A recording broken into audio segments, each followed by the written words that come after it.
Alors aujourd'hui, on va voir pourquoi essayer de transformer nos émotions désagréables en émotions positives, c'est probablement la pire idée qu'on puisse avoir. Et je sais que ça va complètement contre tout ce qu'on nous raconte depuis des années. Et je vais vous montrer pourquoi ça marche pas et surtout, mais qu'est-ce qu'on peut faire à la place. Alors, on nous a vendu souvent des recettes depuis des années pour transformer la colère ou la peur en zénitude ou comment ne plus être triste. Et au premier abord, c'est vrai que ça paraît pas complètement bête, hein. Si une émotion nous fait souffrir, bah, on se dit, bah, on peut la changer pour une qui nous fait du bien. Le problème, c'est que c'est exactement comme essayer de repeindre en fait un mur moisi. On peut mettre la plus belle peinture du monde, au bout de quelques jours, l'humidité ressort, et souvent c'est bien pire qu'avant. Parce qu'en fait, notre cerveau, il fonctionne pas du tout comme ça. Et c'est ce que nous montre tout un ensemble en fait d'études scientifiques. Plus vous poussez une émotion en fait pour ne plus la ressentir, plus elle a tendance après, au bout d'un moment, soit directement, soit plus tard, à revenir. Donc, on peut mettre beaucoup de temps à essayer de la repousser, à être dans la lutte avec elle et à se fatiguer. Et c'est contre-productif. Naturellement, on a tous tendance à lutter contre nos émotions désagréables, c'est normal, et ça va pas s'arrêter, c'est complètement normal, hein, c'est un réflexe. Sûrement que beaucoup d'entre vous ont dû tester des techniques différentes. Par exemple, la respiration profonde, dès que l'angoisse monte, vous inspirez, vous expirez, etc.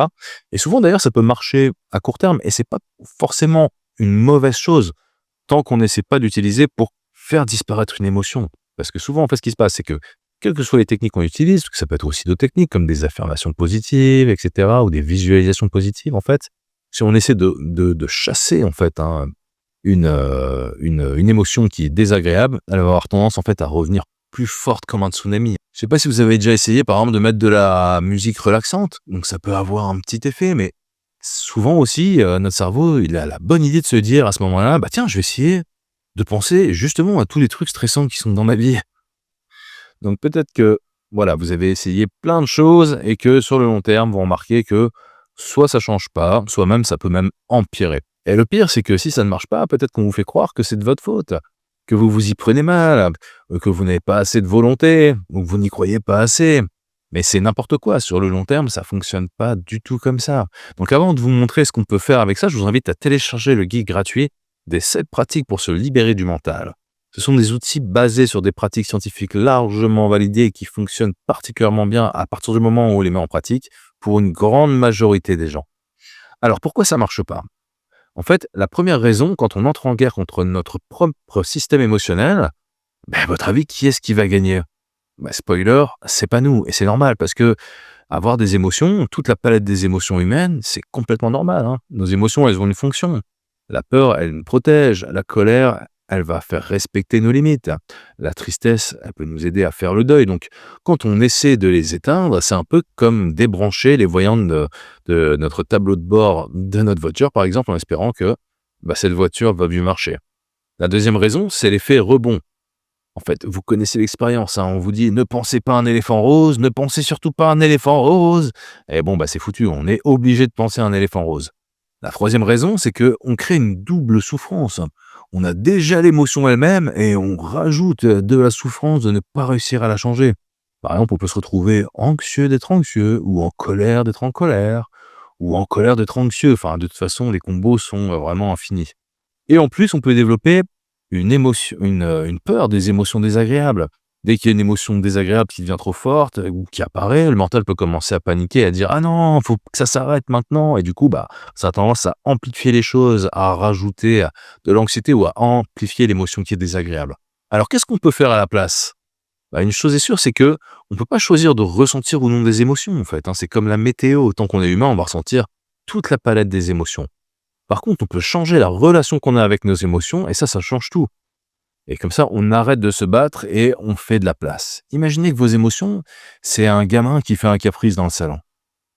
Vous avez 2 options, soit vous criez plus fort que lui pour, qu'il se taise, soit vous lui dites, «OK, je vois que tu es énervé, bah, viens t'asseoir, on va en parler» et souvent ce qui va se passer, c'est que, bah, le gamin va pas continuer à exploser en fait, hein. Il va être plus en paix et avec nos émotions, c'est pareil.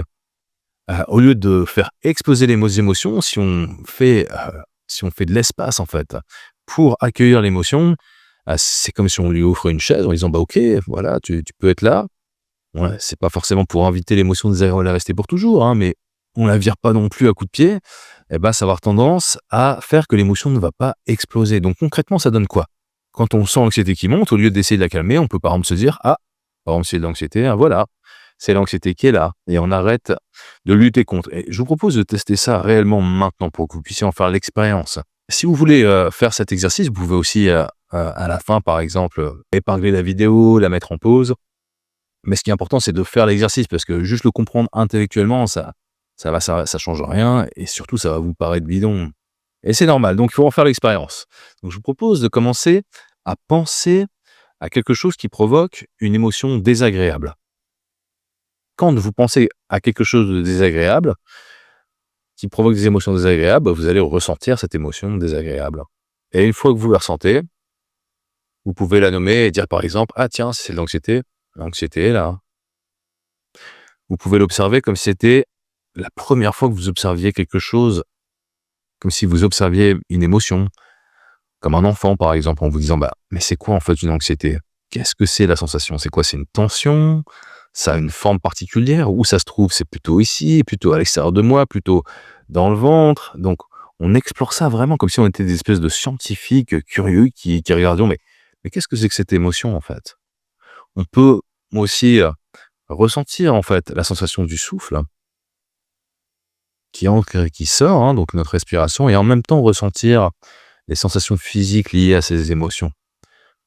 Mais à partir de ce moment-là, imaginez qu'on fait beaucoup de place autour de cette émotion. Donc voilà, faites ça pendant un petit moment et après ressentez si vous sentez une différence par rapport à cette sensation de claustrophobie ou de souffrance que peut faire cette émotion. Donc une émotion désagréable, il y a toujours de la souffrance.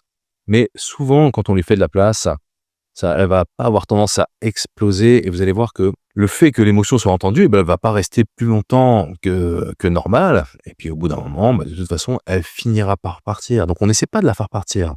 C'est juste qu'on change la relation avec elle et on lui fait de l'espace. Et ce qu'on voit, c'est que scientifiquement, c'est que ça a beaucoup plus tendance à faire qu'on va vivre mieux et qu'on a plus d'espace et d'énergie pour vivre ce qui est important pour nous. Parce qu'on essaie tout simplement d'arrêter de lutter contre elle. Et faire l'inverse, ça va avoir plutôt tendance à faire exploser l'émotion. Donc si vous voulez d'autres outils puissants et simples dans ce genre-là, vous pouvez télécharger le guide gratuit des 7 pratiques pour se libérer du mental. Le lien est en bio. Je vous remercie d'être resté avec moi pendant cette vidéo. J'espère que ça vous aura apporté quelque chose et je vous souhaite une bonne journée.